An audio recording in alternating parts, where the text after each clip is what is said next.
문은 따로 닫아주시고요. 우리 다 같이 기도함으로써 부활주일 예배 하나님께 드리겠습니다. 천사가 여자들에게 말하였다. 두려워하지 말아라. 나는 너희가 십자가에 달리신 예수를 찾는 줄 안다. 그는 여기에 계시다. 그가 말씀하신 대로 그는 살아나셨다. 와서 그가 누워 계시던 곳을 보아라. 하나님 아버지 감사합니다. 천사가 우리에게 너무나도 기쁜 소식을 알려주셨습니다.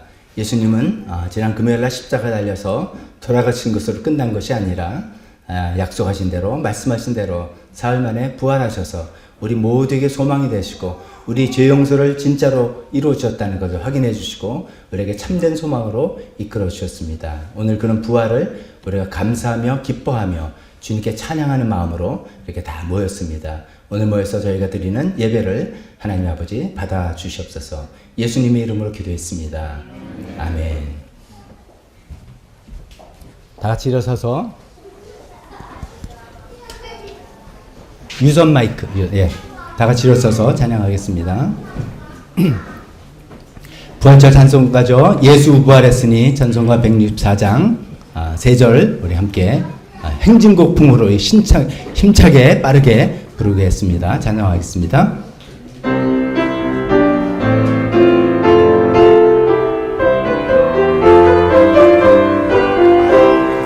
예수 부활했으니 할렐루야 만민 찬송하여라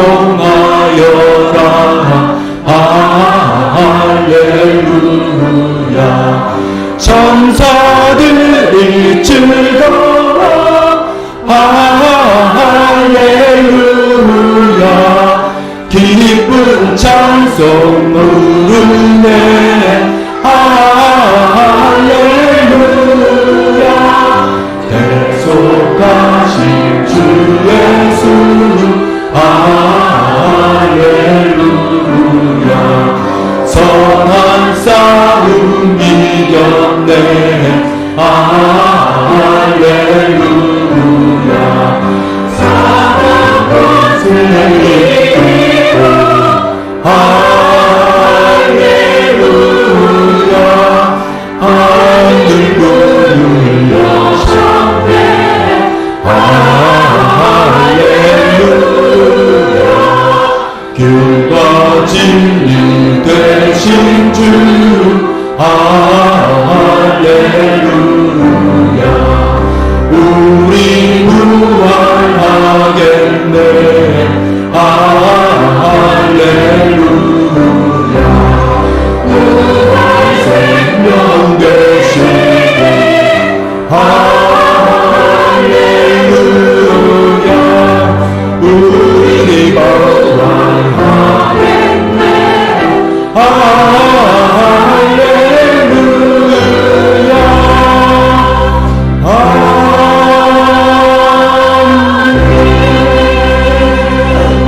아멘.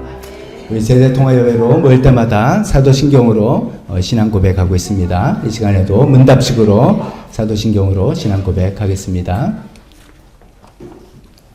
여러분은 성부 하나님에 관해서 무엇을 믿습니까?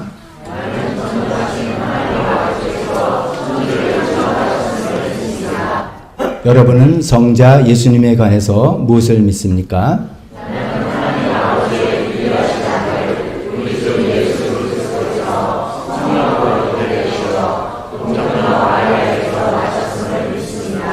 여러분은 성자 예수님이 당신의 구원을 위해서 무슨 일을 하셨다고 믿습니까?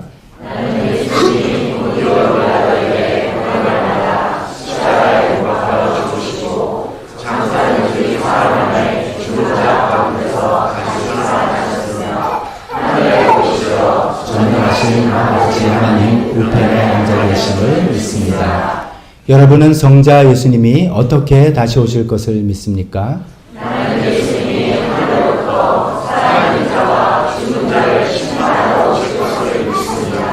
여러분은 성령 하나님과 교회와 신자의 운명에 관해서 무엇을 믿습니까? 거룩한 공교회와 성도의 교제와 죄를 용서받는 것과 몸의 부활과 영생을 믿습니다. 아멘. 아멘.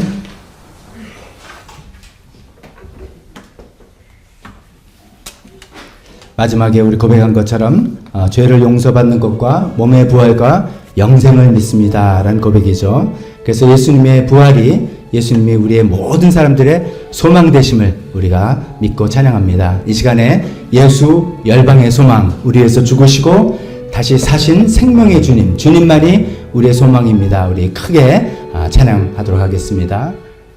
둘, 셋, 넷.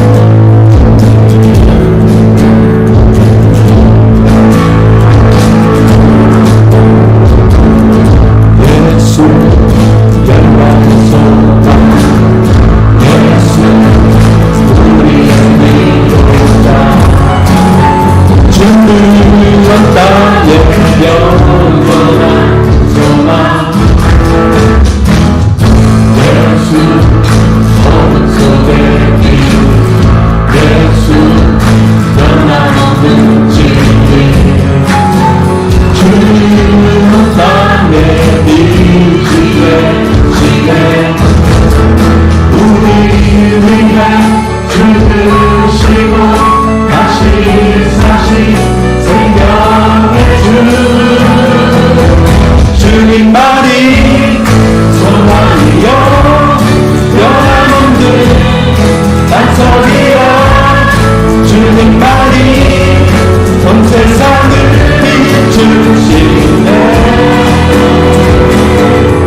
또 죽음에서 부활하신 우리 구주 영광의 왕 주를 믿는 모든 자의 소망 되신 주를 믿네 다시 한번 예수 열방의 소망 예수 열방의 소망 예수 우리의 위로자 주님 땅에 영원한 소망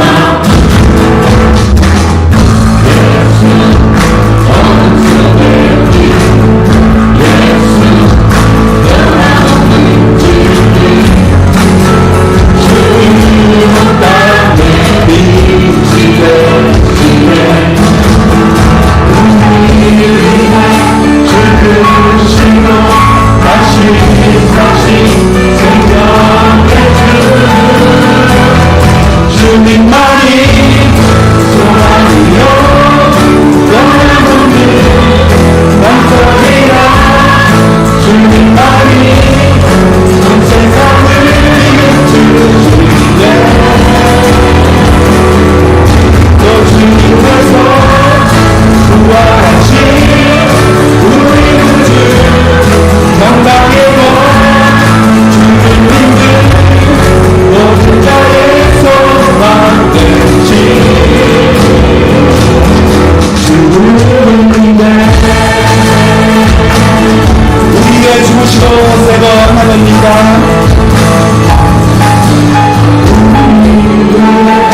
죽으시고 다시 사신 생명의 주 우리를 위해 죽으시고 다시 사신 점점 크게 생명의 우리를 위해 죽으시고 다시 사신 생명의 주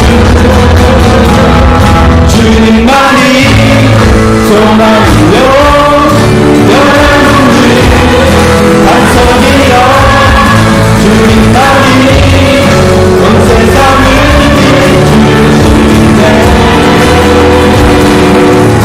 또 죽음에서 부활하신 우리 구주 영광의 왕 주를 믿는 모든 자의 소망 되신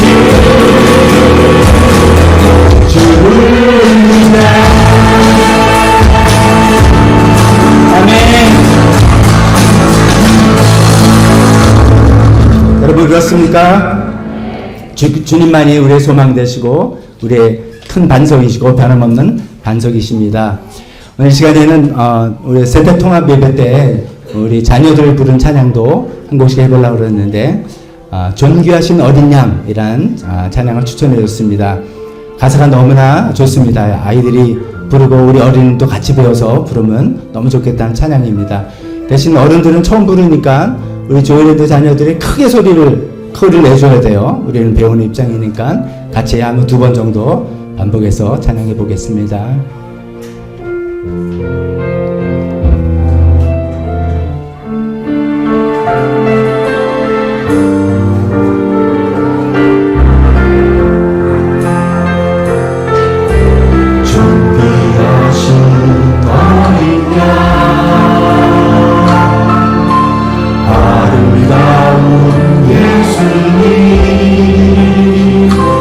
나의 마음 다하여 주말 앞에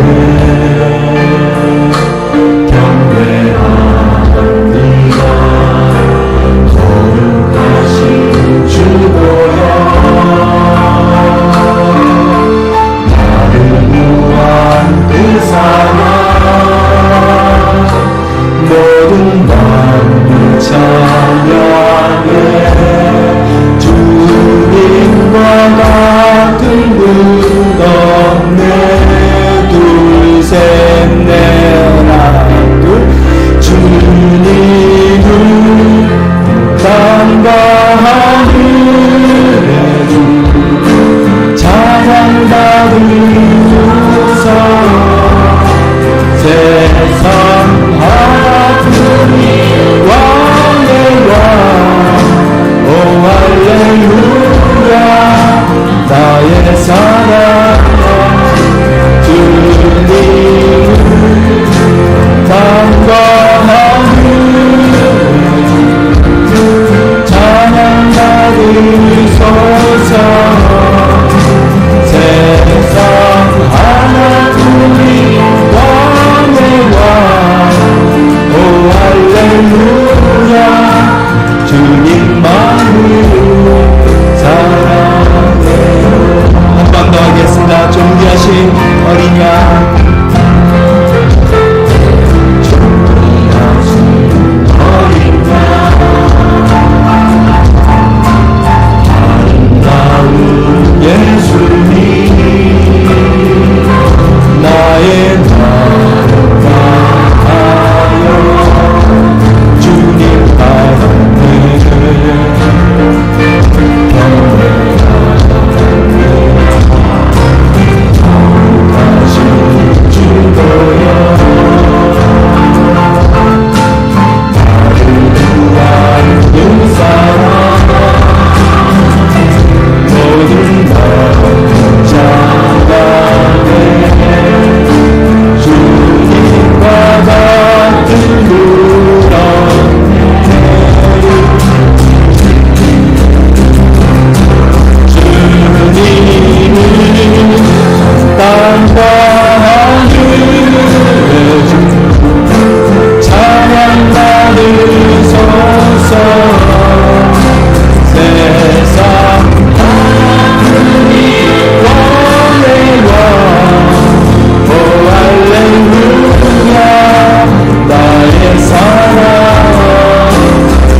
너무 아름다운 찬양을 우리 자녀들이 찬양 부르면서 하나님께 영광 돌리니까 너무나 좋은 것 같습니다. 우리도 좋은 찬양 배우게 되었습니다.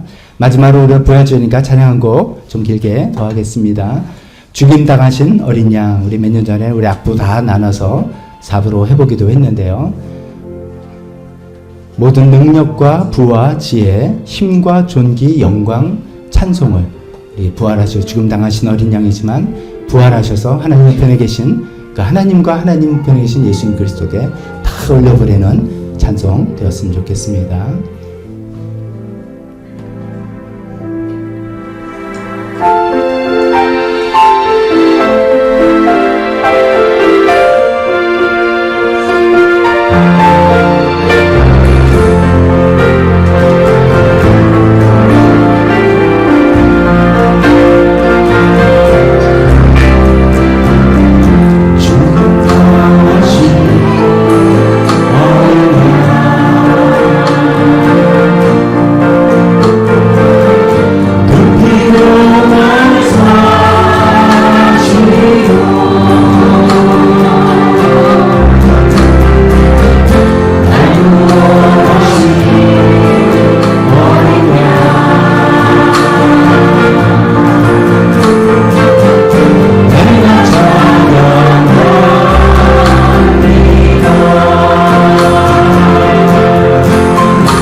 처음부터 다시 한번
아멘, 아멘. 자, 자리에 앉으시기 바랍니다.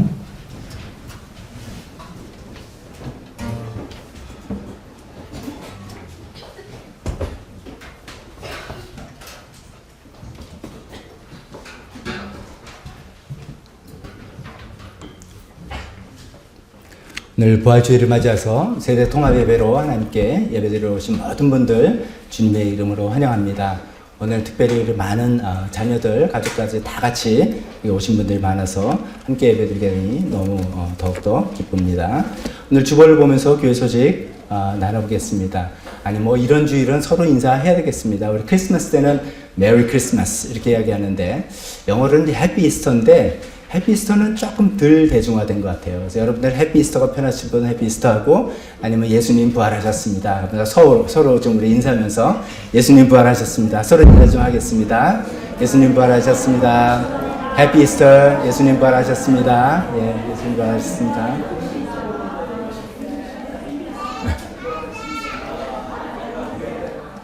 네. 분위기가 훨씬 더 좋네요. 좋습니다.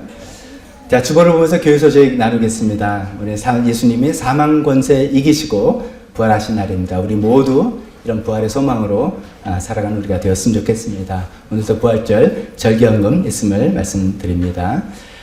특송 세대 통합 예배 때 그동안 우리 자녀들이 교회 학교에서 조이코노, 조일랜드, 제이드리머, 뭐 교사들 이런 식으로 특송을 했는데 그럴 게 아니라 이제 우리 일반 어른들도 다 같이 하는 게 좋겠다. 그래서 목장도 같이 이제 순서에 섞여서 들어가게 됐죠. 오늘은 이제 전하는 목장이 하게 되는데 이렇게 매월 한 번씩 특송 있음을 말씀드립니다.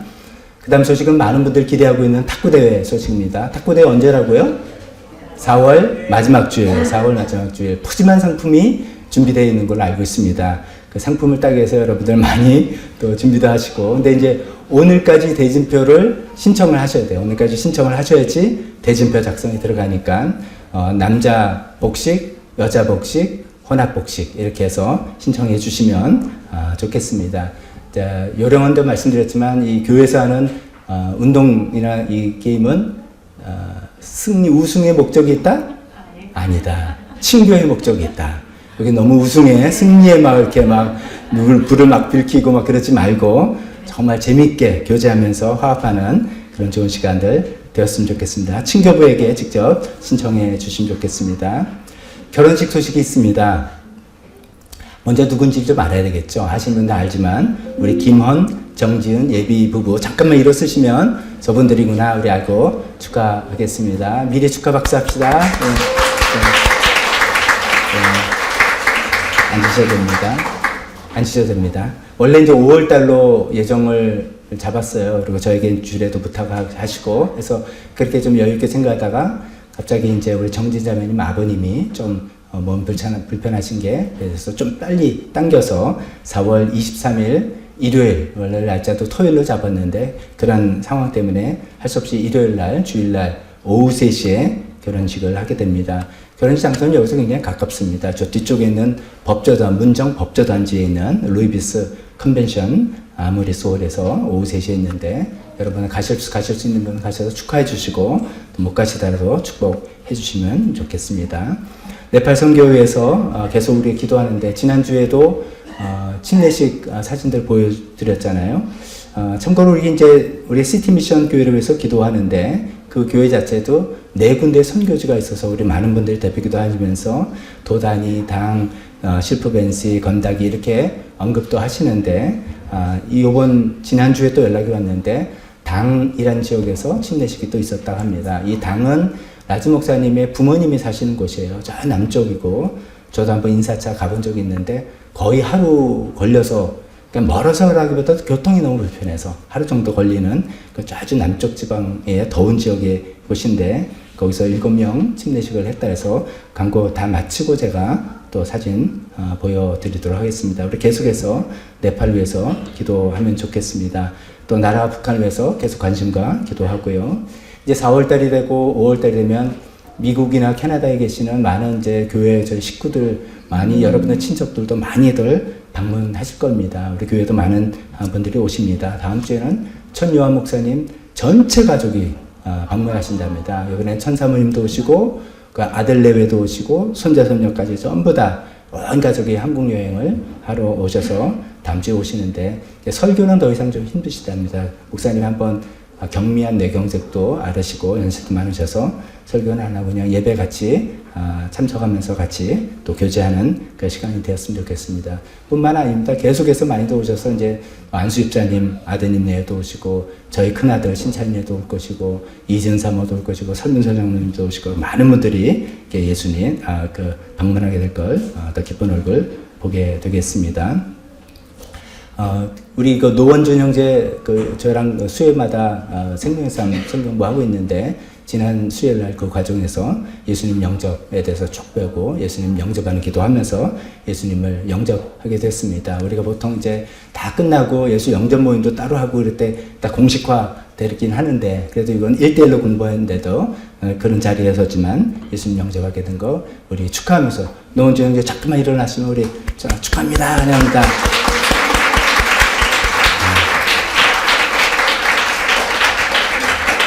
네, 기쁜 소식과 함께 예배드리겠습니다. 시간에 우리 나중에 간증 평세 다녀오신 박선희 집사님 헌금 끝나고 설교 그 전순서에 간증 있겠습니다.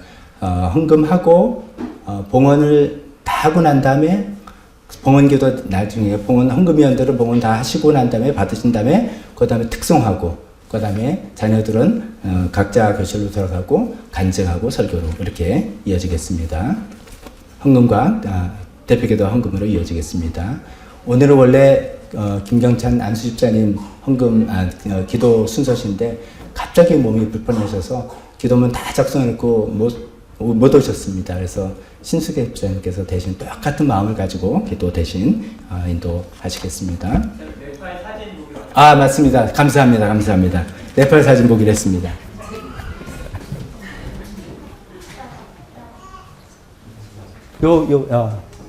역시 겨울가에서 강가에서 이렇게 합니다.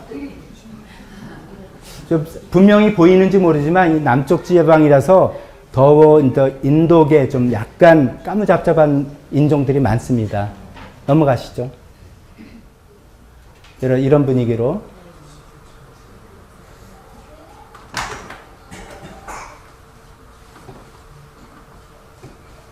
자. 완전히 아저씨 스타일. 그래도 나름 흰색을 입은 거예요. 안에 그 회색 티에다 흰색을 덧입어서 침례식이라고 아마 입으신 것 같아요. 네. 우리 계속해서 네팔에서 기도합시다. 대표 기도와 헌금 시간으로 이어지겠습니다.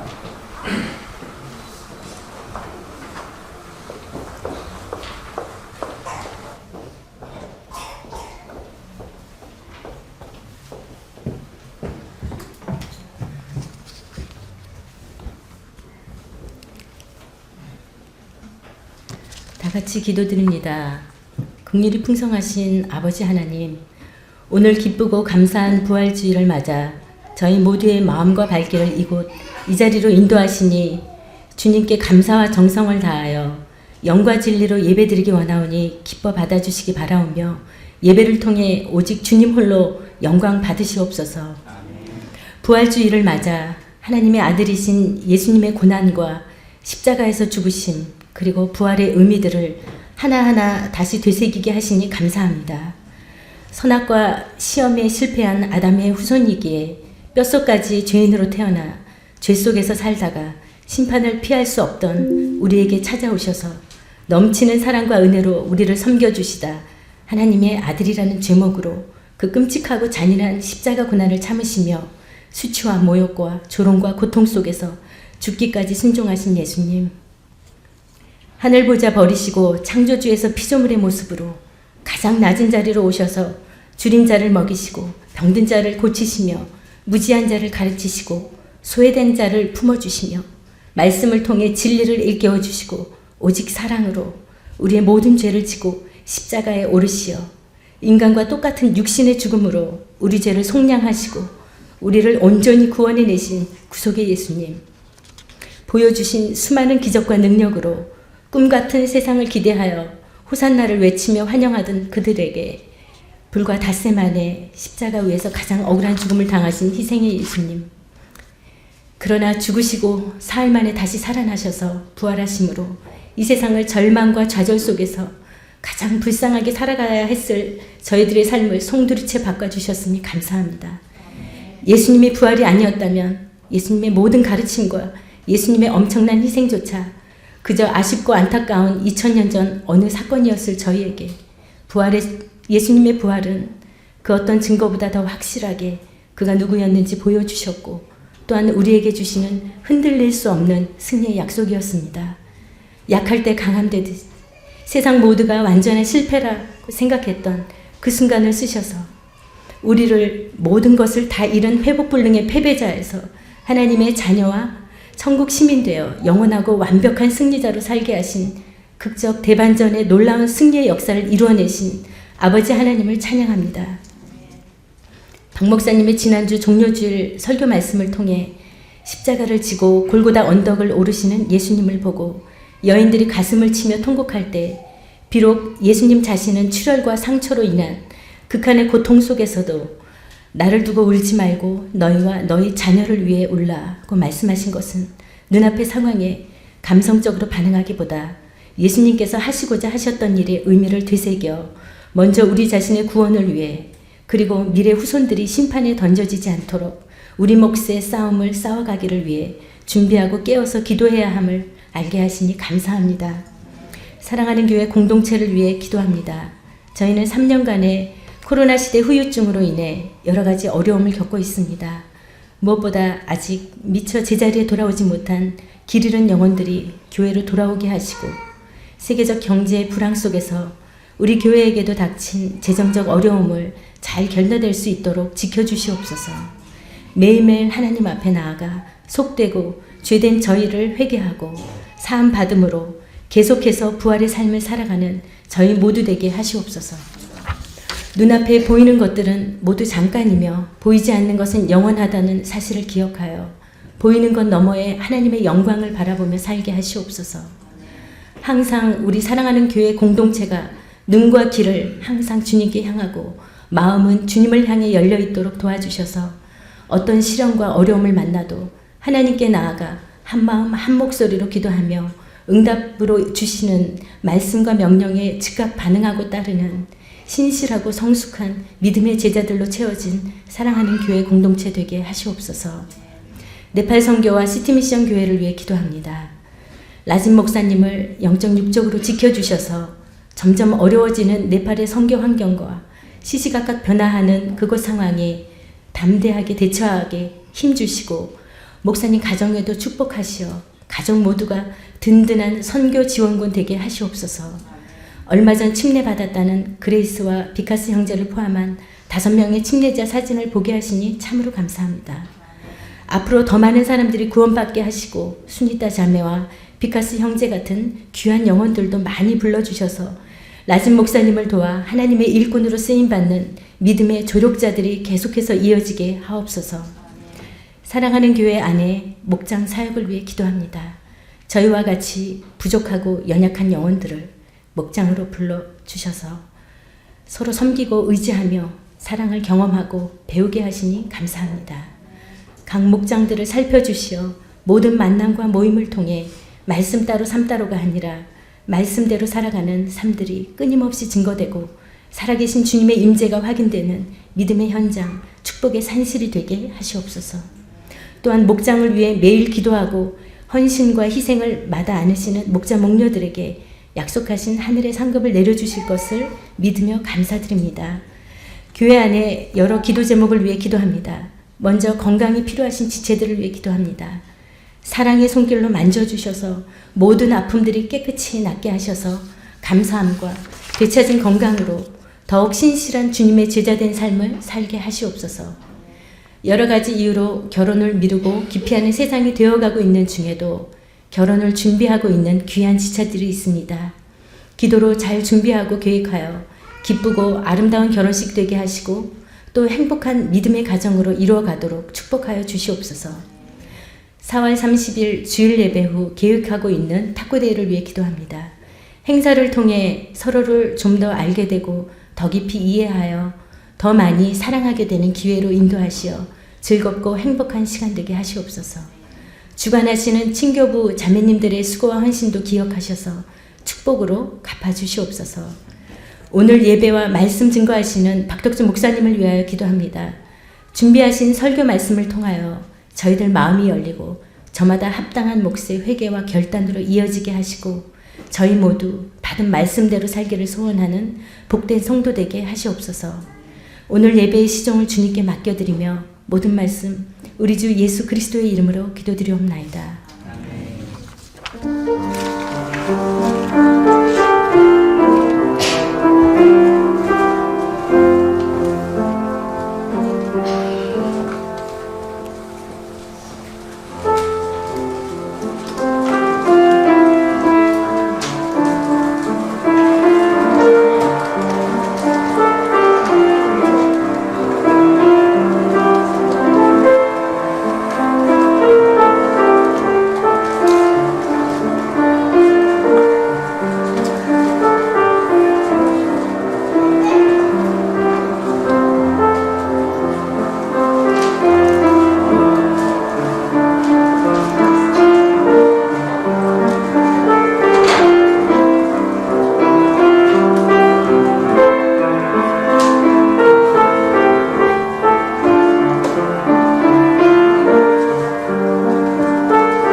아멘. 됐습니다.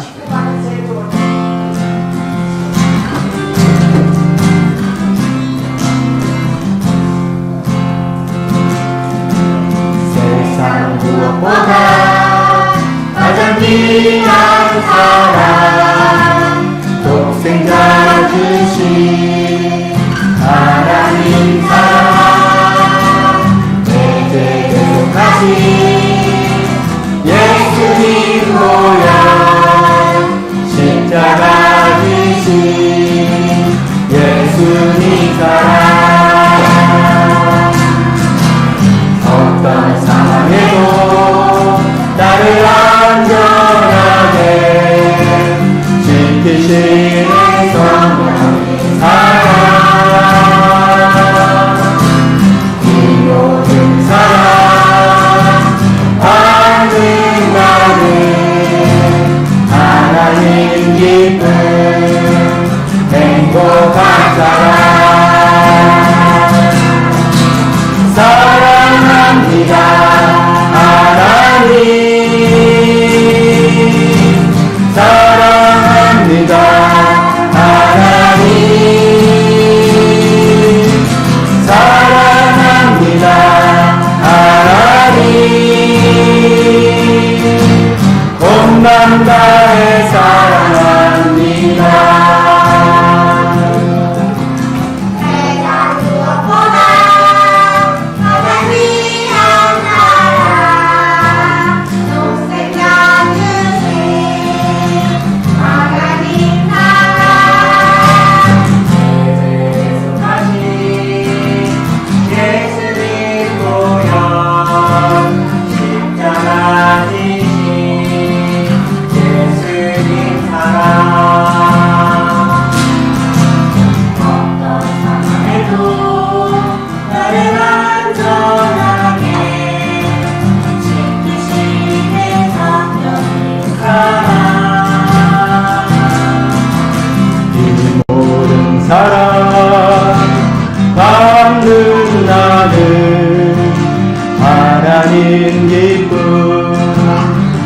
행복한 사람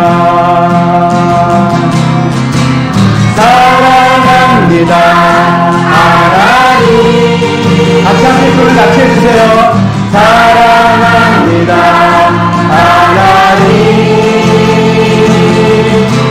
사랑합니다 하나님 온 마음 다해 사랑합니다 사랑합니다 한 번 더 사랑합니다 하나님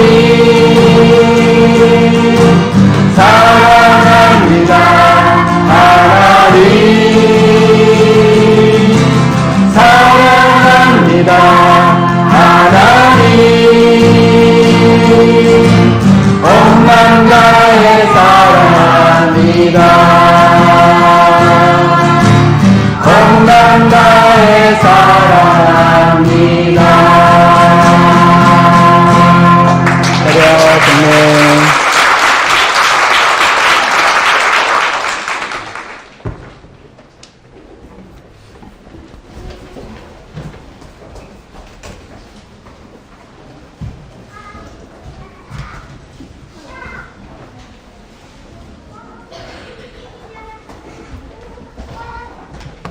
자, 봉헌기도와 함께 봉헌기도 하고 자녀들 나가시고 잠깐 서세요. 봉헌기도 하겠습니다. 하나님 아버지, 저희가 오늘 정성껏 우리 사랑과 마음을 모아서 주님께 헌금을 드렸습니다. 오늘 특별히 부활절 절기연금으로 우리가 주님께 마음을 드렸습니다. 부활의 소망이 없으면 우리 인생도 아무 의미 없음을 너무나 잘 알기에 이날을 기뻐하며 감사하며 주님께 헌금 드린 이 손길들을 축복하시고 연금을 받아 주시옵소서.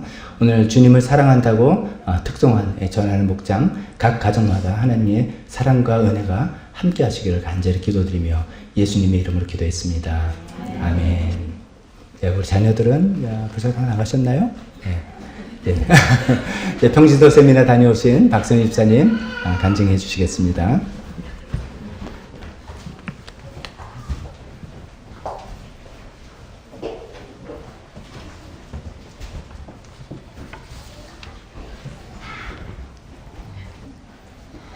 안녕하세요. 저는 드림 목장의 박선희 집사입니다. 저는 어떤 일의 과정과 의미보다는 효율성을 중시하는 사람이었습니다. 마음 깊이 꽁만 잡으면 매라는 생각, 결과가 좋으면 다 좋은 거라는 생각을 떨칠 수가 없었습니다. 그래서 아이들을 키우면서도 최선의 결과를 위해서 너희가 할 일은 너희가, 엄마가 할 일은 엄마가 나눠서 하는 것이 효율적이라고 생각했습니다. 그렇지만 성격이 급한 저는 아이들이 본인의 속도로 본인의 몫을 다하도록 잘 기다려주지 못하였습니다. 돕는다는 미명하에 조금씩 알아서 미리미리 다 해주는 엄마, 세세한 것까지 앞서가며 다 챙기는 엄마가 되어갔습니다. 아마 여기에는 아이들 잘 키워보겠다는 마음으로 오래 다닐 수 있었던 좋은 직장을 그만두고 전업주부가 되었으니 아이들을 잘 키워서 나의 실력을 입증해 보이리라는 마음도 있었던 것 같습니다.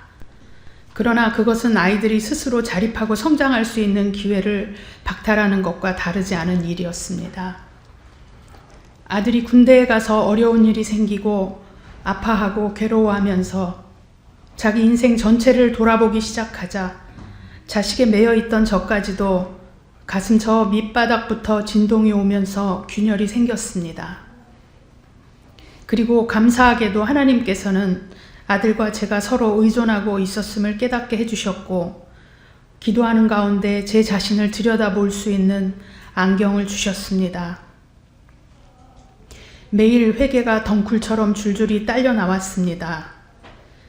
하나님을 묵상하지 않고 아들을 묵상한 것, 첫사랑을 잃어버린 것, 하나님을 신뢰하고 기다리기보다는 항상 내가 앞서 나갔던 일 등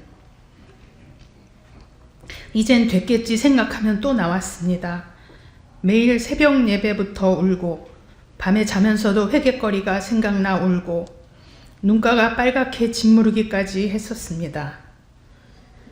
하나님, 저 수술대에 누웠으니까 필요한 부분 있으면 한꺼번에 다 수술해 주세요. 그렇게 기도했더니 하나님이 그 기도를 신실하게 들어주셨던 것 같습니다. 그러나 오랜 기간 습관이 된 조정과 통제의 끈을 놓는 것은 힘들었습니다. 아이를 사랑하여 도와준다는 것이 결국 내가 그에게 하나님 되려 했던 것과 다르지 않다는 것을 직면하는 일이 힘들었습니다. 자녀로 내 머리에 면류관 삼을 권리를 포기했다고 말하고 다녔으나 실은 스스로를 속이는 자기 기만 속에 있었음을 인정하는 것이 힘들었습니다. 결국 하나님께서는 제 스스로 나는 내 허영을 위해 자녀를 이용하였습니다 라고 고백하는 자리까지 저를 끌고 가셨습니다. 어쩔 수 없이 모든 것을 내려놓으니 허탈하였고 마음이 공허했고 별로 하고 싶은 일도 없었습니다. 내가 할 수 있는 일이 없다고 생각되니 사람 만나는 것도 그다지 내키지 않고 운동도 나가기 싫었습니다. 그러던 중 목사님이 평신도 세미나 말씀을 하셨고 실은 그게 뭔지도 잘 모르고 그냥 순종하는 마음으로 갔습니다. 첫날 첫 시간부터 우리 모든 참석자들을 천사라고 부르며 환대해 주셨습니다.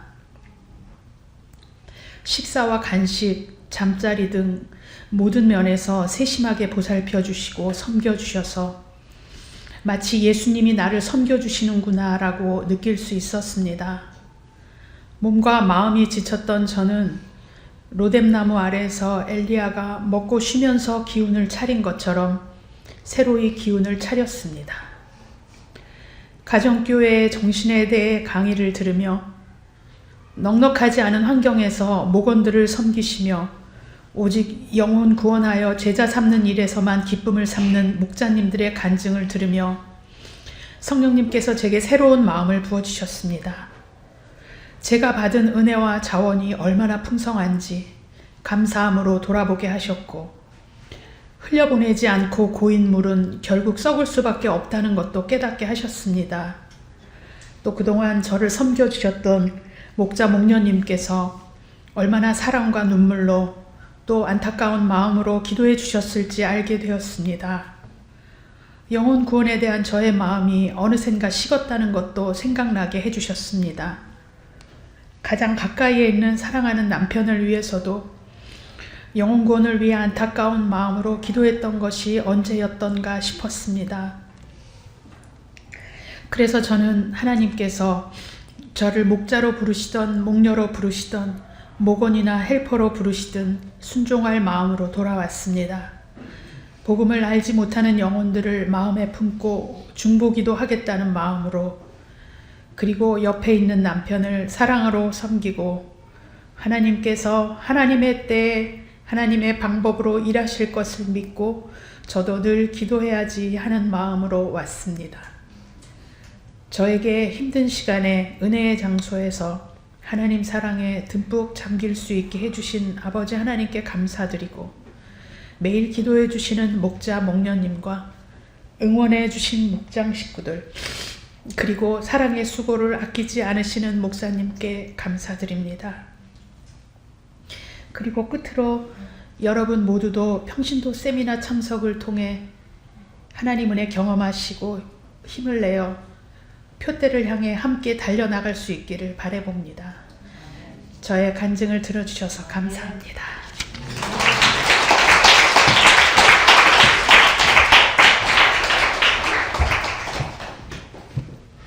감사합니다. 평신 세미나에 가신 그 타이밍이 또 하나님께서 참 일하신 그 타이밍이구나라고 우리 모두가 또 들 수 있었고 그런 가운데 하나님께서 그 집사님 마음을 만지셔서 이제 또 새롭게 또 마음을 주시고 기회를 주신 하나님께 감사드립니다. 마지막에 이제 당부드린 것처럼 뭐 나는 지금 갈 때가 아니야 뭐 이러지 마시고 가시면 또 하나님께서 예배하신 많은 은혜가 있을 거라고 생각합니다. 설교 시간으로 이어지겠습니다. 다 같이 일어나서 설교 본문 같이 읽도록 하겠습니다. 고린도 전서 15장 15절에서 51절에서 52절 그리고 58절 이렇게 나누어서 읽겠습니다. 같이 읽겠습니다. 시작. 보십시오. 내가 여러분에게 비밀을 하나 말씀드리겠습니다. 우리가 다 잠들 것이 아니라 다 변화할 터인데 마지막 나팔이 울릴 때 눈 깜빡할 사이에 호련히 그렇게 될 것입니다. 나팔 소리가 나면 죽은 사람은 썩어 없어지지 않을 몸으로 살아나고 우리는 변화할 것입니다. 그러므로 나의 사랑하는 형제 자매 여러분, 굳게 서서 흔들리지 말고 주님의 일을 더욱 많이 하십시오. 여러분이 아는 대로 여러분의 수고가 주님 안에서 헛되지 않습니다. 아멘. 잠깐 설교를 위해서 기도하겠습니다. 하나님 아버지, 오늘 부활주일을 맞이해서 또 부활에 대해서 또 다시 생각해 봅니다. 우리가 진짜로 부활을 믿는다면 우리 삶은 어떻게 살아갈 수 있을까? 주님, 이런 주제로 생각을 해보려고 합니다. 하나님, 우리 각자에게 필요한 부분들 있어서 이런 말씀을 준비 있게 하신 게 아닌가 싶습니다. 성령님께서 말씀하실 때 듣고 따르고 순종해서 정말 부활을 믿는 사람답게 살아가는 우리 모두가 되게 도와주시옵소서. 예수님의 이름으로 기도했습니다. 아멘. 다 자리에 앉으시기 바랍니다.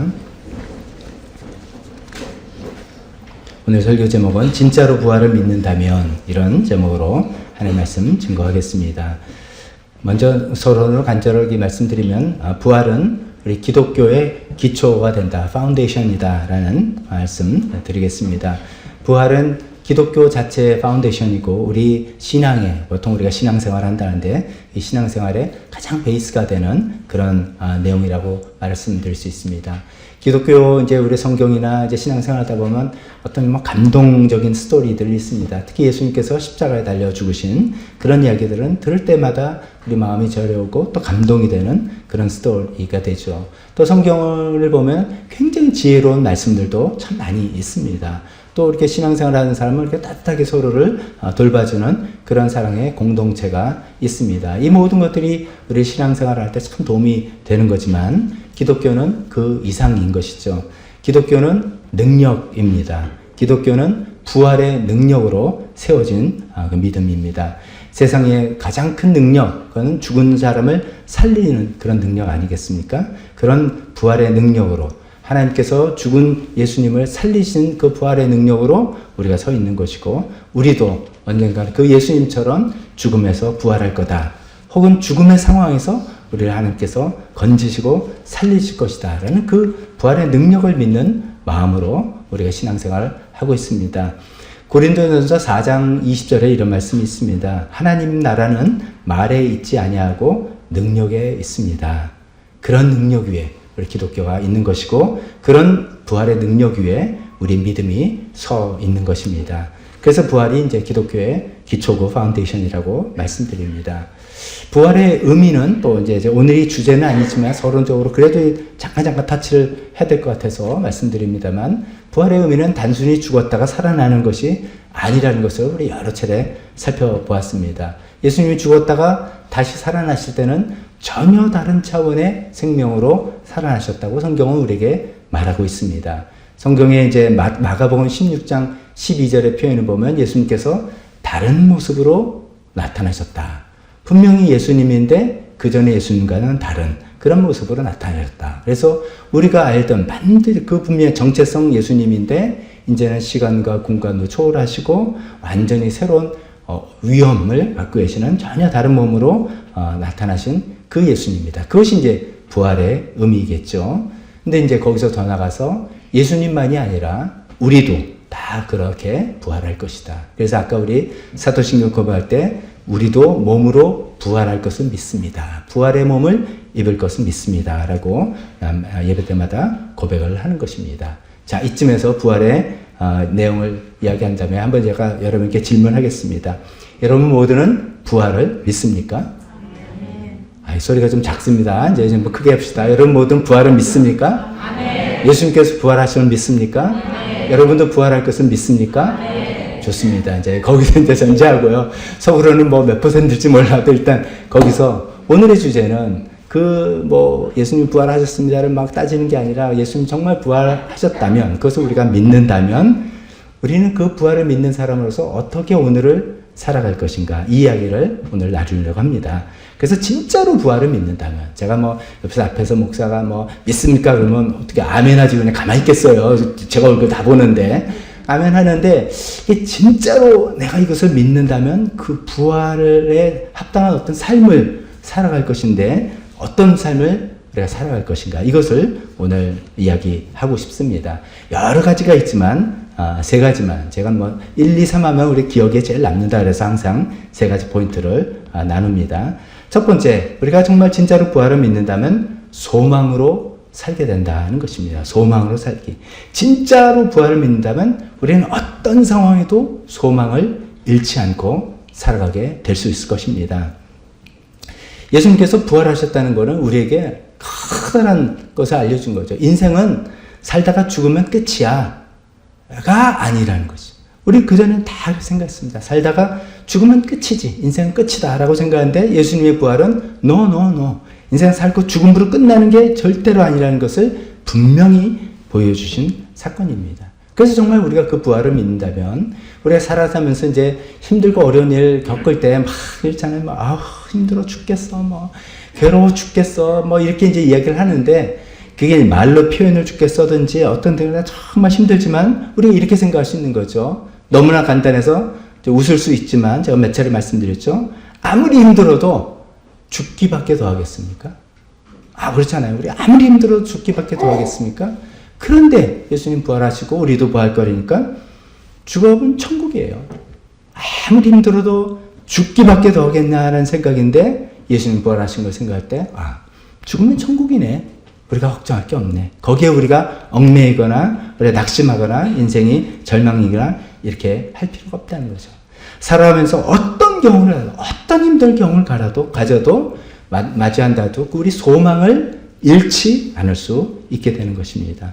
예수님과 부활의 능력으로 우리를 살리시고, 우리 인생에서 어떤 일, 새로운 일을 우리에게 보여주시고, 설사 우리가 살아있는 동안에 그 일이 오지 않는다 하더라도 죽은 후에 우리가 새로운 세상에서 하나님과 영광스럽게 살아갈 수 있기 때문이죠.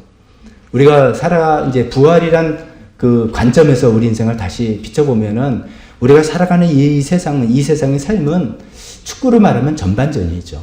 전반전입니다. 전반전을 3대 0으로 질 수 있습니다. 근데 후반전이 있습니다.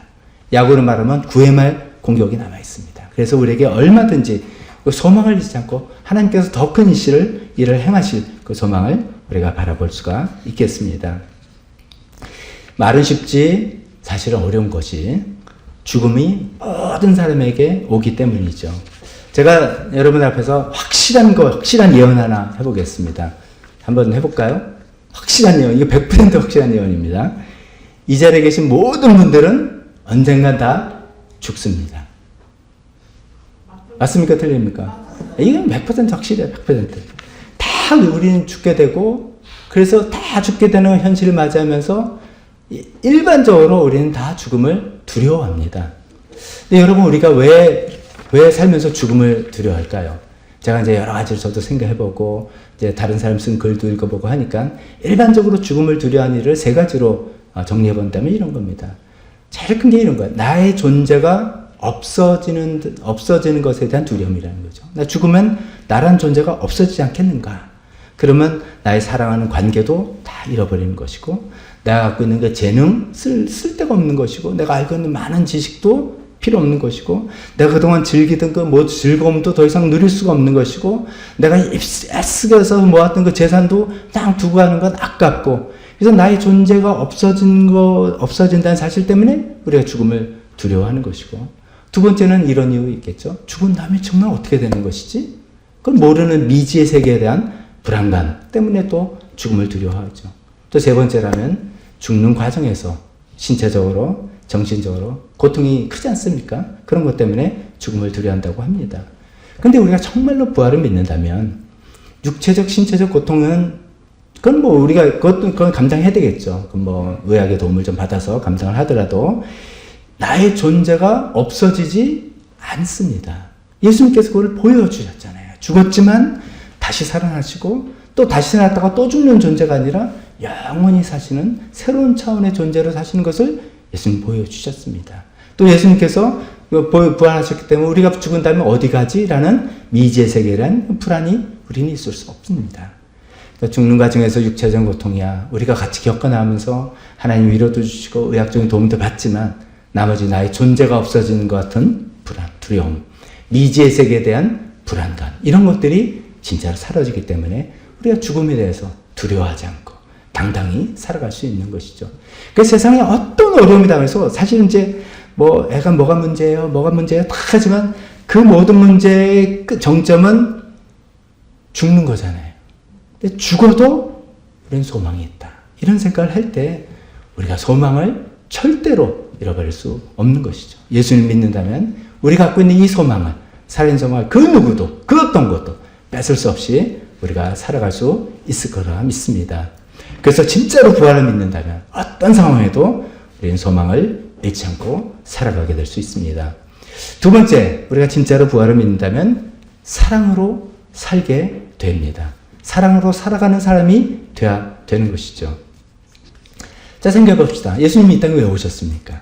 예수님이 십자가 왜 죽으셨습니까? 예수님이 왜 부활하셨습니까? 예수님이 가장 중요한 건 사랑입니다. 그래서 사랑 때문에 이 땅에 오셨고, 사랑 때문에 십자가에 죽으셨고, 사랑 때문에 부활하셔서 우리 용서를 선포하신 것 아닙니까? 그 예수님께서 이제 체포돼서 잡혀서 이제 그 다음 날이면 이제 십자가에 죽으실 그 전날 제자들과 마지막으로 자리를 했습니다. 거기서 성만찬도 하고 거기서 발도 씻겨주시고 하는 그 자리에서 제자들에게 예수님 생각에 이 세상에서 이게 세상에서 가장 중요한 거다 라고 하시면서 내가 너에게 새 계명을 준다 라고 표현하시면서 주신 말씀이 있죠. 그것이 서로 사랑하라. 요한복음 13장 34절에 나는 이제 너에게 새 계명을 준다. 서로 사랑하여라. 내가 너희를 사랑한 것처럼 너희도 서로 사랑하라. 이제 죽음을 앞두고 이제 부활하실 주님 입장에서 제자들에 남겨줄게 인생에서 가장 중요한 건 이거다. 이거 붙들어라. 나는 이것 때문에 죽는다. 그리고 이것 때문에 다시 살아날 것이다. 라고 하면서 저 여러분들에게 명령하시고 부탁하신 것이 서로 사랑이다 하는 것이죠. 우리가 진짜로 부활을 믿는다면 우리 인생의 목적이, 다시 말씀드려요, 인생의 목적이 이 사랑으로 바뀌게 되는 것입니다. 요즘 이제 뭐 유명하신 분, 백세 철학자 김영석 교수님, 유튜브도 많이 나오고 방송 나오죠. 저희 아버님보다 한 살 많으세요. 그래서 참 대단하신 분이세요. 103세, 이제 우리나라 103세가 되신 분인데, 그 김영석 교수님이 이제 100년을 살고 보니 뭐 이런 책도 있고 여러 강연도 하는데, 그분의 이제 그 글을 제가 좀 인용해 보겠습니다. 그분이 하신 말이 인생의 목적은 자기는 이렇다는 이런 거라는 것이죠. 세 가지를 이야기하시는데, 자기의 내면을 깨달으며, 두 번째, 자기의 잠재력을 발휘해서 자아를 실현하고, 그러면서 이제 보람과 기쁨을 누린다는 거죠. 그리고 세 번째, 주변 사람과 세상을 더 나은 방향으로 인도하는 것. 그것이 자기 인생의 목적이다. 굉장히 철학자다운, 그는 어렵고 딱딱한 말이라고 생각합니다. 근데 굉장히 의미 있는 거예요. 자기 내면을 잘 깨닫고, 그 다음에 자기 잠재력을 잘 발휘해서 펼쳐나가고, 그 다음에 그것을 통해서 자기 주변에게 큰 좋은 영향력을 미치는, 그것이 인생의 목적이다. 철학자라서 그런 표현을 썼는데, 저는 예수님의 말씀을 가지고 그 비슷한 내용을 그냥 더 쉽게 이게 아닌가 싶습니다. 우리 인생의 목적은 사랑하고 사랑받는 것. 사랑하고 사랑받는 것입니다. 우리는 자꾸만 착각을 합니다. 우리가 이 현대 많은 사회에 살면서 막 성경을 해야 되고 뭘 해야 되고 막 이렇게 살다 보니까 우리의 가치를, 우리 인생의 목적을 자꾸만 어떤 물질로, 어떤 수치로, 어떤 크기로 이거로 자꾸만 우리는 가치를 평가하려는 그런 커다란 움직임 속에 우리는 살아가고 있습니다. 그래서 회사를 하고 사업을 운영하시고 집안의 일을 하고 아이를 키우고 부모님을 돌보고 여행을 가고 휴가를 가고 교회 일을 하고 모든 일을 하면서도 성공적인 일처리, 내가 이 일을 잘 처리해냈고 거기에 따라 합당한 보상도 받고 막 이것이 인생의 목적이야 라고 우리는 속고 있는 것입니다. 그것은 끝이 없는 우리를 정말로 피곤하게 만드는 그런 것입니다. 근데 예수님께서 뭐라고 하십니까? 죽음을 앞두고, 죽음을 앞둔 사람이 헛소리 하시겠습니까? 가장 마음에 나온 것으로 제자들에게 얘들아 다른 거 필요 없다. 서로 사랑해라. 이것밖에 없는 거다. 내가 이것을 위해서 목숨을 내어주는 거고 이것을 내가 구체적으로 보여주기 위해서 다시 부활할 것이다 라고 이야기하시는 것이죠. 그 사랑. 그래서 우리 인생 목적이 정말 사랑하고 사랑받는 것으로 우리 인생 목적이 바뀌는 겁니다. 여전히 집안일하고 회사일하고 사업을 운영하고 자녀와 부모님을 돌보고 교회를 충실하지만 그것이 일 처리를 잘해서 일이 성공적으로 되고 거기에 보상을 받고 하는 그것이 가장 최종 목적이 아니라 그 일을 내가 사랑의 실천으로 해나가고 있는가. 그 일 가운데 정말 남들 위해서 베풀기도 하고 함께 기쁨을 나누고 서로 참고 견뎌나가고 양보하고 희생하는 사랑으로 내가 이 일을 하는 사람인가 아닌가. 우리가 부활이 아니라면 우리는 예수님의 그런 말씀에 기교될 필요도 없습니다.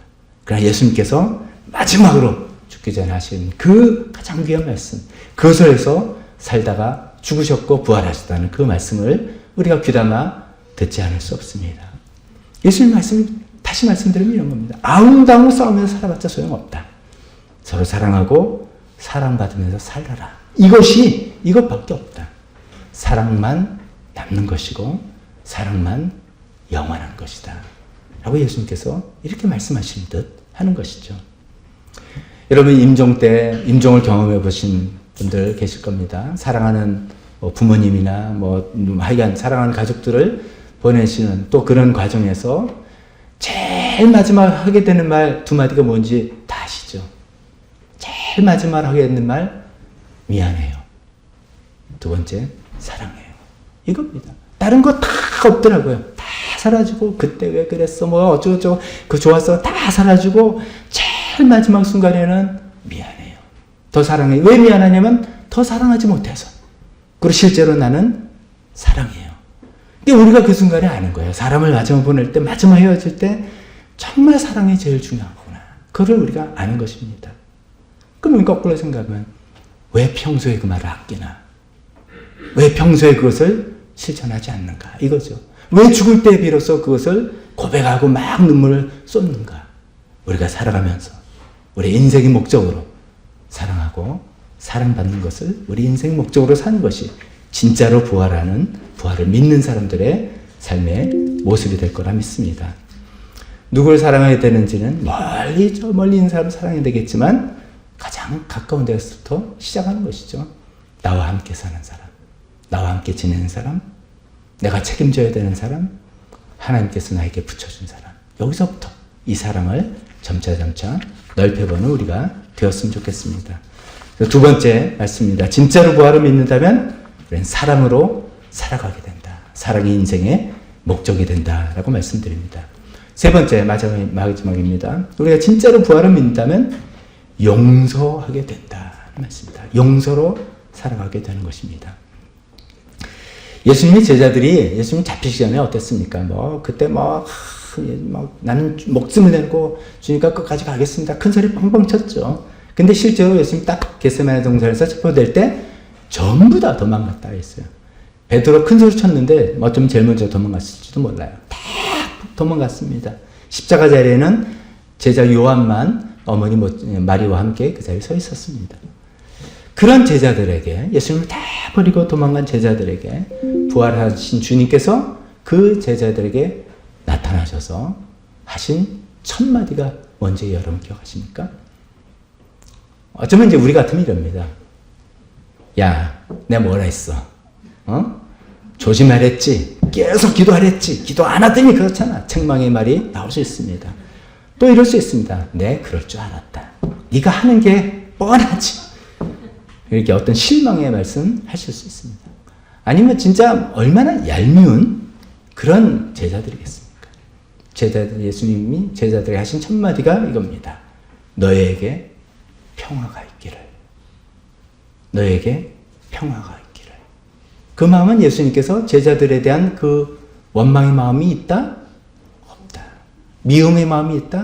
없다. 다 사라지고 이미 제자들을 용서하신 겁니다. 부활의 주님께서는 이미 제자들을 용서하시고 제자들 앞에 나와서 너에게 평화가 있기를 라고 이야기하셨습니다. 예수님께서는 제자들을 언제 용서하셨는가? 우리가 따져보니까 십자가에서 이미 용서하셨어요. 누가복음 23장 34절 가장 7원의 첫 마디. 아버지, 저 사람들을 용서해 주십시오. 여기 저 사람들은 로마 군병뿐만 아니라 거기서 조롱하는 사람뿐만 아니라 다 배신하고 버린 제자들까지 포함해서 저 사람들을 용서해 주십시오. 저 사람들은 자기네가 무슨 일을 하는지를 알지 못하기 때문입니다. 이미 십자가에서 용서하셨습니다. 아니에요. 십자가 달리기 전에 이미 용서하셨어요. 베드로에게 뭐라고 얘기하셨어요? 베드로가 내가 나 3번 부인할 거다 했더니 아닙니다. 큰소리 뻥뻥 치니까 누가복음 23장 31절에 이렇게 얘기하셨죠. 베드로의 이름이 또 시몬이잖아요. 시몬아 시몬아 보아라. 사탄이 밀을 너를 체질하려고 너희를 소나기에 넣기를 요구하였다. 우리 옛날 번역에는 밀가부로 타려고 그냥 팍팍 긁어서 너를 완전히 깨부셔서 너 유혹해서 넘겨서 그냥 자기 소나기에 넣으려고 베드로 내놓으세요 라고 지금 계속 요구하고 있다. 그러나 나는 내 믿음이 꺾이지 않도록 너를 위해서 기도하였다. 예수님께서는 베드로가 배신 부인하기도 전에 이미 용서하셨다는 거죠. 이런 예수님입니다. 즉 예수님은 용서의 예수님이시죠. 그 용서의 예수님께서 부활하신 다음에 첫 마디가 이미 다 용서하시고 너에게 평화가 있기를 라고 선언하시는 그 예수님을 우리가 믿는 것입니다. 그 예수님의 부활을 우리가 붙드는 것입니다. 그러면 우리가 용서의 사람이 되지 않을 수가 없습니다. 우리가 부활을 믿는다고 하면서 용서를 못하겠다. 부활을 믿지 않은 것입니다. 거꾸로 아까부터 말하면 우리가 부활을 믿는다면서 세상에 소망 있고 절망 있고 난 끝이야. 왜 이래 원망했다면 예수님의 부활을 믿지 않는 사람입니다. 예수님의 부활을 믿으면서 사랑이 인생의 목적이 아니라 사랑은 그 뭐 로man틱한 이야기 놔두고요. 인생에서 뭐 일을 잘 되고 뭐 성공하고 예수님의 부활하고는 상관이 없는 삶인 것이죠. 예수님의 부활을 믿는다면 우리는 용서의 사람이 되어야 되는 것이죠. 한편으로 이렇게 생각할 수 있습니다. 아니 뭐 신앙생활 이 정도 했으면 지금쯤 용서할 사람 없는 거 아닐까? 우리 매년 파쇄식 하잖아요. 매년 파쇄식 하면서 용서의 이름 넣고 또 파쇄하고 하지 않습니까? 그렇게 생각할 수 있지만 아닙니다. 우리가 살아가기 때문에 살아있다는 뜻이에요. 우리가 살아간다는 것은 상처를 주고 받는다는 그런 말이죠. 똑같은 말이에요. 우리가 다 죄와 악으로 물들어 있기 때문에 살아가는 순간 숨 쉬면서 우리가 죄를 짓고 숨 쉬면서 상처 주고 숨 쉬면서 상처받는 거라서 이것을 피할 길이 없습니다. 그래서 또 용서할 사람 생기는 거고 그래서 또 용서할 일이 생기는 그런 것이죠. 나에게 상처 준 사람, 피해 준 사람, 나를 무시한 사람, 나를 힘들게 한 사람, 그 분명히 잘못된 일입니다. 그 사람들이 미운 게 너무나 당연한 일입니다. 그러나 용서합시다. 부활의 주님이 우리를 용서하셨듯이 그것들을 용서합시다. 용서만이 아닙니다. 또 용서를 구하여야 됩니다. 내가 누구에게 마음을 상하게 했을 것입니다. 내가 누구에게 피해를 줬을 것입니다. 아프게 했을 겁니다. 용서를 구해야 됩니다. 용서를 구할 때는 용기가 필요합니다. 용서를 구하려면 내 자존심이 상합니다. 그래서 이게 쉬운 일이 아닙니다. 부활의 주님을 믿을 때 우리가 용서를 구할 수 있는 용기도 생기고 자존심 상한 것도 괜찮다라고 나아갈 수 있는 그런 마음이 생기는 것입니다. 우리는 부활을 믿기 때문에 그 용서의 주님께서 부활하심이 있기 때문에 용서하고 용서를 구하는 이 일을 끊임없이 계속적으로 해 나갈 수 있는 우리가 되어야 되겠습니다. 그래서 진짜로 부활을 믿는다면 우리는 용서하고 용서받는 사람이 되어야 되겠습니다. 결론입니다. 이 내용도 뭐 새로운 내용은 아닐 수 있습니다. 문제는 여기서부터입니다. 자, 다시 말씀 정리해 볼까요? 우리가 정말 부활을 믿는다면 우리의 부활은 말이 아니라 능력이라 했습니다. 소망을 잃지 않는 능력, 어떤 일을 내가 당해도 소망을 잃지 않는 능력, 그것이 부활의 능력입니다. 또 사랑하는 능력, 그것이 부활의 능력입니다. 용서하는 능력, 그것이 부활의 능력입니다. 이런 능력이 내 삶에서 나타나야 되는 것이죠. 그러나 우리 현실은 어떻습니까? 이런 능력이 없는 게 우리의 문제입니다. 우리 스스로에게 이런 능력이 없습니다. 너무나 말은 멋있고 너무나 그럴듯하고 그랬으면 좋겠는데 그런 능력이 없어요. 이런 얘기를 하면 아멘은 하지만 실제로 갈 능력이 없습니다. 그래서 오늘은 제가 설교를 빨리빨리 하면서 이 마지막에 이거를 우리가 기도합시다라고 말씀드리고 싶은 겁니다. 오늘 그 하나님의 능력을 구해봅시다. 오늘 예수님 부활했습니다. 감사합니다. 찬양합니다. 찬양드리고, 그러나 그 부활의 능력이 중요한 것은 그 부활의 능력이 나한테 임해야 되는 것입니다. 부활의 능력, 하나님 예수님을 죽은 자 가운데 살리신 그 부활의 능력 내 마음속에 부어주시옵소서. 그래서 제가 정말 소망을 잃지 않는 사람 되게 해주시고, 사랑의 인생의 목적이 되는 사람 되게 해주시고, 정말 용서하는 사람 될 수 있게 해주십시오. 그 기도를 우리가 하려고 합니다. 그래서 또 그 능력을 구하려고 가만히 딱 생각해 보니까 또 한 가지 기도 제목이 있습니다. 이 부활의 능력은 아무에게나 오는 게 아닙니다. 십자가에서 먼저 죽어야 됩니다. 십자가에서 나 자신을 꽝꽝꽝 못을 박아야지만 하나님의 능력이 우리에게 임합니다. 나는 그렇게 기도를 하지만 여전히 내 마음속에 내 입장 딱 있고, 나의 이슈 양보하지 않고, 내 고집 그대로 살리고, 내 이해 판단 딱 있고, 나의 방식 절대로 바꾸지 않는 그 그대로 갖고 있으면 하나님의 부활의 능력이 내 삶에 임할 수가 없습니다. 우리는 자기를 부인해야 됩니다. 우리 자신 십자가 먼저 못 박아야 됩니다. 십자가 먼저 못 박고 자기 부인하겠다고 우리가 결심하면서 기도할 때, 그 다음에 주님 부활의 능력 나에게 주셔서 주님 죽어도 살고 살아서 영원히 사는 그 부활의 능력으로 내가 이 세상을 살아갈 수 있는 사람 되게 해주십시오. 우리가 그렇게 기도하는 그 시간 되었으면 좋겠습니다. 오늘 반주 좀 해주실 때 우리 진짜 부활을 믿는다면 소망을 잃지 않는 사람, 사랑할 사람, 용서하는 사람, 너무나 멋있는 이야기입니다. 문제는 그 능력이 나한테 있느냐는 것입니다. 그 능력이 그냥 오는 것이 아닙니다. 우리가 하나님께 붙들고 매달리고 구할 때 우리에게 주는 것입니다. 그 부활의 능력 그냥 오는 것이 아닙니다. 나 자신을 부인하고 나 자신 십자가에 놓고, 주님 나의 것을 내려놓겠습니다. 나를 내려놓습니다. 주님 나는 비우고 주님으로 채워주셔서, 그럴 때 부활의 능력에서 내가 소망의 능력, 사랑의 능력, 용서의 능력이 내 삶에서 펼쳐지는 그런 사람으로 만들어 주십시오. 기도하겠습니다. 다 같이 기도하겠습니다. 주님, 주여 우리를 불쌍히 여겨주시옵소서. 하나님 아버지, 예수님의 부활을 믿는다고 하지만 그 부활의 능력이 우리 삶에는 나타나지 않습니다. 하나님 아버지, 예수님 부활에서 우리가 찬양하며 경배하며 기뻐한다고 하지만 우리 삶은 하나님, 그것은 미래형이지 우리 현재형으로 저 우리 삶에 나타나지 않고 있습니다. 하나님 아버지, 우리가 어려운 일을 할 때 좌절하고 난망하고 하나님 원망하고 사람들 불평하는 생각이 있습니다. 이게 부소함과 소망이 정말 짜그러져 있습니다. 하나님 아버지, 예수님의 부활을 정말 믿는다면 그 소망이 나타날 텐데, 하나님 아버지 그 부활의 능력 우리 삶 속에 주님 부어주셨기 원합니다. 예수님 부활했다는 것을 정말 믿으면서 그 부활의 능력이 우리 삶 속에 정말 부어주셨기를 간절히 바라고 기도드립니다. 하나님 아버지, 예수님 부활을 믿기 때문에 하나님 아버지, 우리 세상에서 성공하고 잘되는 것, 이런 것들, 남들이 부러워하는 것들, 그것이 인생의 목적이 아니에요. 하나님 정말 사랑하는 사람, 예수님에 대해 서로 사랑하셨습니다. 사랑하는 사람 되게 하시옵소서. 사랑이 정말 인생의 목적이 된 사람 되게 도와주시옵소서. 그 부활의 능력, 주님 우리 삶에 있을 때 그것이 비로소 되겠습니다. 우리 너무나 물질적인 가치관에 사로잡혀 있습니다. 사랑이 좀 인생의 목적이라 그것을 우리가 받아들이기 힘든 그런 물질적인 생각입니다. 주님 우리를 변화시켜주시고 우리를 맞춰주시고 우리 눈을 열어주셨기를 간절히 기도합니다. 부활의 능력 우리에게 임해 주시옵소서. 하나님 부활의 능력이 우리 삶에 있어서 용서하는 사람 되게 해주옵소서. 좀 용서하지 못하고 정말 나 자신을 괴로워하는 그런 어리석은 사람 되지 않게 하시옵소서. 용서를 구할 수 있는 용기를 주시옵소서. 하나님 아버지, 주님께서 그렇게 용서를 하시고 용서를 위해서 부활하시고 하나님 것이 우리 삶에 부어지길 간절히 바라고 기도합니다. 하나님 아버지, 우리 삶을 주님께 내려놓습니다.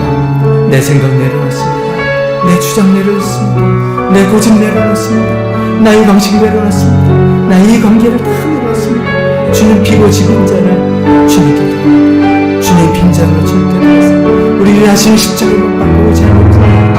그럴 때 비로소 이 부활의 능력이 우리가 오지 않았습니다. 주님 그런 사람을 도와주셔서 주님 부활의 능력을 홀랑 사람 다 될 수 있게 도와주셨기를 간절히 바랍니다.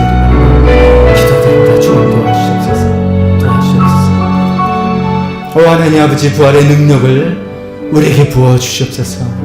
우리가 예수님 부활했다고 감사하며 찬양하는 것으로 끝나지 않기를 원합니다. 우리도 언젠간 부활할 것이라고 주님 감사할 것만에 끝나지 않기를 원합니다. 오늘날 우리가 지금을 살아가면서 그 부활의 능력이 우리에게 필요합니다. 절대로 어떤 일을 당해도 소망을 잃지 않는 부활의 능력을 부어주시옵소서. 주님 사랑하는 부활의 능력을 주시옵소서. 용서의 능력을 우리에게 부어주시옵소서.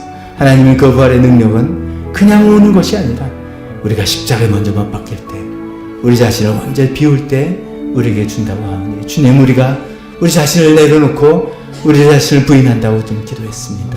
오 주님, 비겁인 이 자는 부활의 능력이 온전히 임해서 주님께서 원하시는 그 삶 살아갈 수 있게 도와주시옵소서. 예수님의 이름으로 기도했습니다. 다 같이 일어서서 우리 헌신 찬양 하시면서 이 시간에 헌신할 분들은 앞에 나와주시고 헌신의 마음으로 주님 이 시간 찬양하며 기도하겠습니다.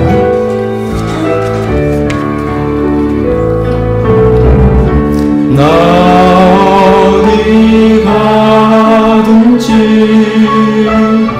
순종하니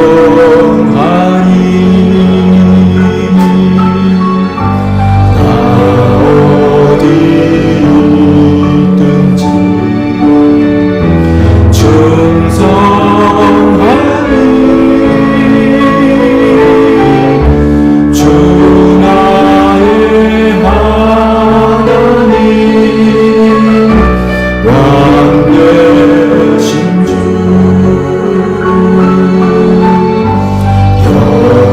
영원히 주님만